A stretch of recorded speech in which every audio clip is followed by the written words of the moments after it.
మాయా పెన్సిల్తో గీస్తే నిజమా? చూద్దాం. ఒక చిన్న ఊరిలో ప్రీతం అనే అబ్బాయి ఉండేవాడు. అతనికి బొమ్మలు గీయడం అంటే ప్రాణం. ఒకరోజు అతనికి పాత చెక్క పెట్టెలో ఒక వింతైన బంగారు పెన్సిల్ దొరికింది.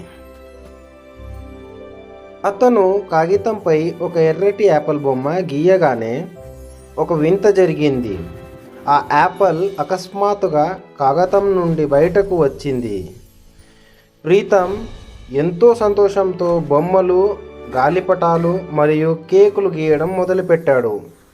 అతను గీసిన ప్రతిదీ నిజంగా మారి కళ్ళ ముందు ప్రత్యక్షమయ్యేది.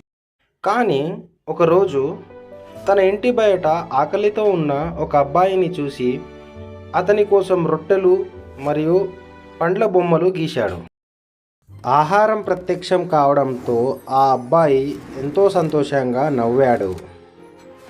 ఆ క్షణం నుండి ప్రీతంకి ఒక విషయం అర్థమయ్యింది.